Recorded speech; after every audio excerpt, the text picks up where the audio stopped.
I grew up in a house where silence spoke louder than words. My parents weren't cruel in the traditional sense, but they were cold, emotionally absent, wrapped up in their own world of work, appearances, and rigid expectations. I learned early on that asking for help or affection was pointless. Praise was rare. Criticism was constant. Even small mistakes were magnified until I felt like nothing I did could ever be enough. Birthdays weren't celebrated, and hugs were non-existent.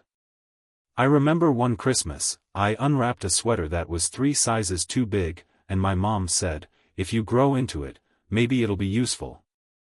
I forced a smile, hiding the sting behind a facade I'd perfected over years. It was easier to pretend I didn't care than to admit I felt invisible. School was my escape. Teachers noticed I was bright and hardworking, and a few friends understood me. But even then, I compared my home life to theirs and felt hollow. Other kids had parents who cheered at games, stayed for recitals, and tucked them in at night. I had lectures about responsibility and efficiency. Love, I learned, was a currency my parents refused to spend. By the time I was 17, I had already developed a quiet, stubborn determination to survive without them. I worked part-time at a diner, saved every penny, and dreamed of moving out, of creating a life where I was valued for who I was, not for what I could provide. Then came the night that changed everything. It was a rainy October evening, the kind where the streets shine like glass under the streetlights. I had stayed late at a friend's house studying for exams. I was driving home, cautiously, trying to avoid the slick patches that the rain had left behind. And then, the flash. Headlights too bright, a truck barreling through a red light. I slammed the brakes, swerved, and felt my car spin as metal screamed against metal. The next moments are fragmented in my memory. Glass shattered. Airbags exploded. I remember the sound of my own voice, or maybe it was a scream trapped inside my skull. And then, darkness. When I woke up, I was in a hospital bed. Tubes, monitors, and a constant beeping surrounded me. My body ached from head to toe. Every movement was agony, and yet the worst pain wasn't physical, it was the emptiness. I looked around the room, hoping for familiar faces. My parents. Anyone. But no one was there. Days passed. Nurses and doctors visited, each asking questions I couldn't always answer. They told me I had been lucky to survive, that recovery would be long. And still, no family. I asked repeatedly if my parents had come, if they had seen me, even just once. Every time, they hesitated, averted their eyes, or muttered something vague about being busy. Finally, a nurse named Clara, who had grown to be my lifeline in those first terrifying weeks, spoke the truth. "They came the first night," she said softly, "and that's it. They didn't visit again. They said, they had other things to do." Her words hit me like a punch to the chest.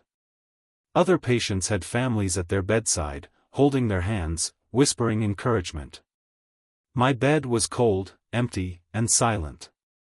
And in that silence, I realized the truth: I had been abandoned. Not by accident.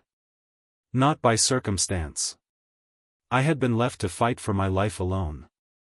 The weeks that followed were a blur of pain, therapy, and recovery.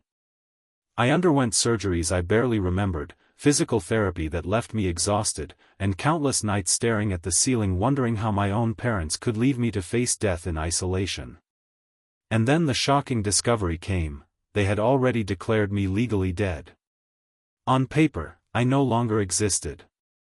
They had submitted forms, collected insurance, withdrawn my savings, and even sold my car, all while I was lying in a hospital bed, fighting to breathe. It was betrayal multiplied by greed. And in that moment, something inside me snapped.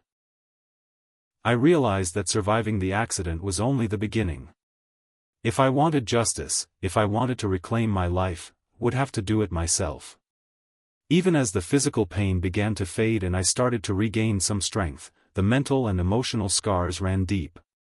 Every night, I replayed the accident, the hospital, the empty visits, over and over. I promised myself that the day I walked out of that hospital alive, I would rebuild my life, not just to survive, but to thrive, and one day, to make them face the consequences of what they had done. Waking up after weeks in a coma was like surfacing from a dream I didn't want to have. My body felt alien, heavy, uncooperative. My limbs refused to obey my commands. My fingers couldn't grip. My legs couldn't support me. Every breath hurt. The nurses, doctors, and Clara were my lifelines. Clara, especially, became more than a nurse, she became a guardian. She sat by my bedside, reading aloud from old novels, telling me stories of her children, and holding my hand whenever panic threatened to overwhelm me. Her presence reminded me that someone still cared, even when my own parents hadn't. Days blurred together. Therapy was grueling. Tiny victories, like lifting a hand or sitting up, felt monumental.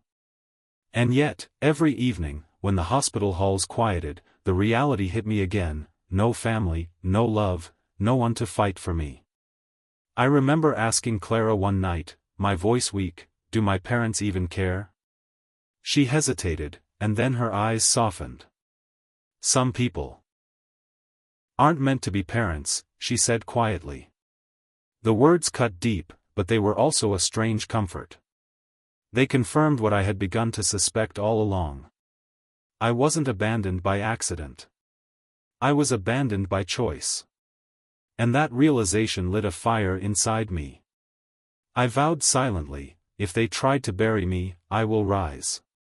And they will answer for what they did.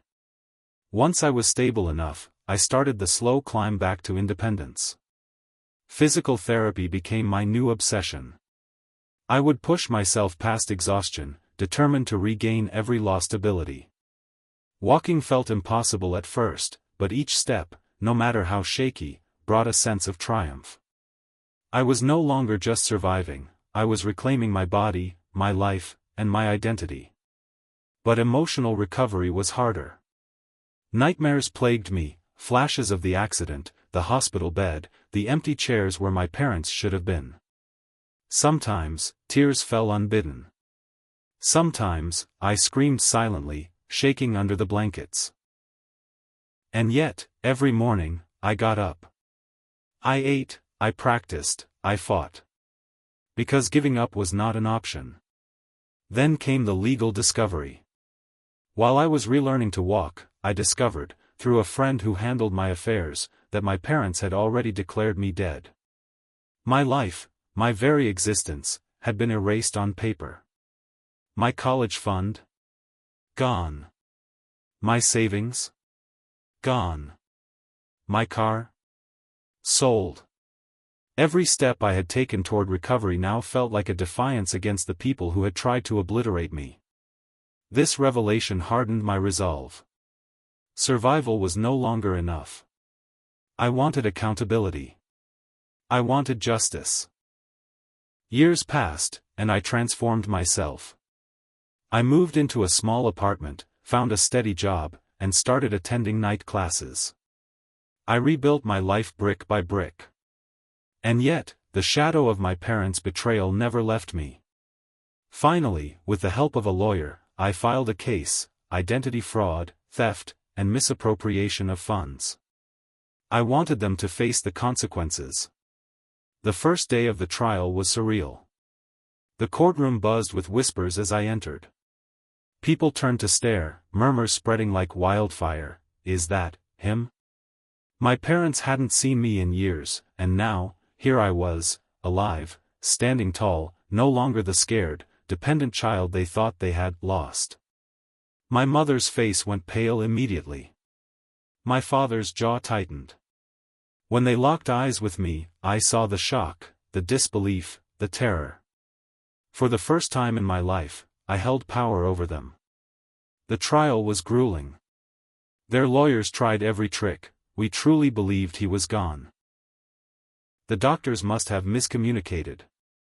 It was grief that clouded our judgment. But the evidence was overwhelming: hospital records, nurse testimonies, bank statements, and even photos from their so-called memorial, which was more like a celebration. I sat through it all, listening to their feigned sorrow, the crocodile tears, and the desperate attempts to twist reality. And every time, I felt my resolve grow. I had been abandoned, erased, and yet I had survived. I was no longer their victim. One of the most intense moments came when my mother took the stand. She tried to act heartbroken, dabbing her eyes, speaking softly to the jury about her grief. I couldn't hold back. I stood, my voice calm but piercing. Grief doesn't drain a child's bank account. Grief doesn't throw parties. Grief doesn't erase someone who is alive. You didn't lose me. You abandoned me. The courtroom went silent. Even the judge paused, allowing the weight of my words to settle. By the final week, their lawyers were desperate. Offers of settlement came. Promises of making it right were extended. But I didn't want money. I wanted truth, and I wanted them to see, really see, that I was alive, and stronger than ever. When the verdict was finally read, guilty on all counts, I felt a release unlike anything I had imagined. They lost their stolen money. They lost credibility. And for the first time, I felt free, free from fear, free from dependency, free from the shadows of their betrayal. The trial was over. The gavel had struck, the verdict had been delivered, and the room had emptied of murmurs, whispers, and stares. Yet for me, the real work had just begun. Walking out of the courtroom, I felt a mixture of exhaustion and liberation.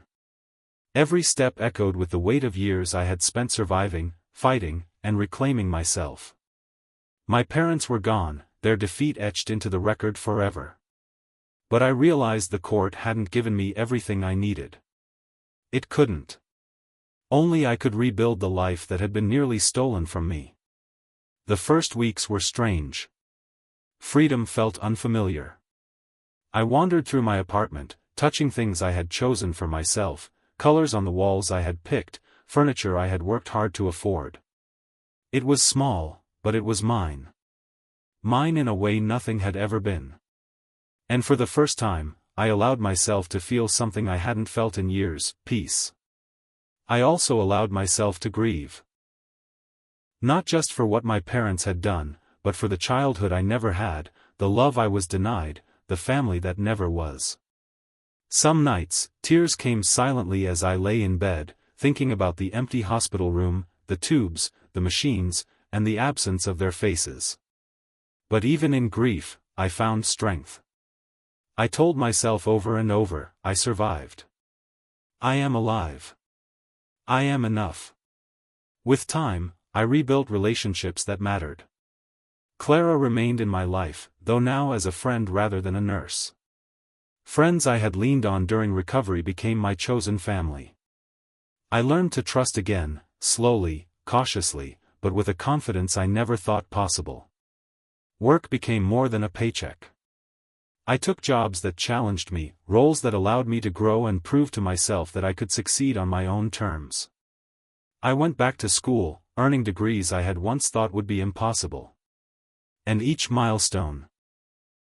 The first time I drove my own car again, the first exam I passed without support, the first apartment I rented entirely on my own, was a victory over the years of neglect and betrayal.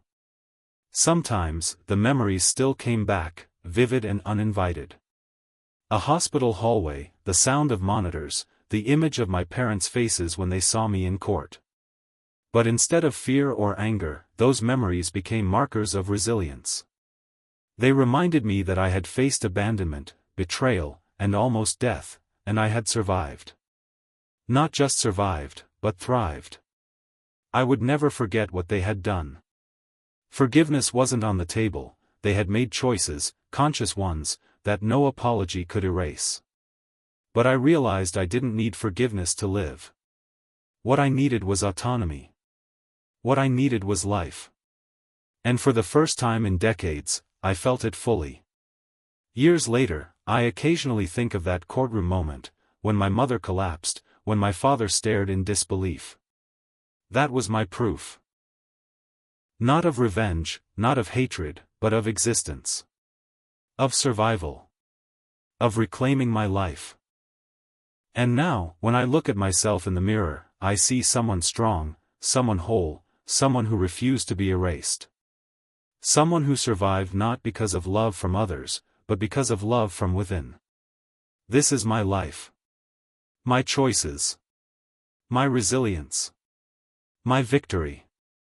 And for the first time, I can say, without hesitation, without fear, without bitterness, I am alive. And nothing they did, nothing they tried, can ever take that away.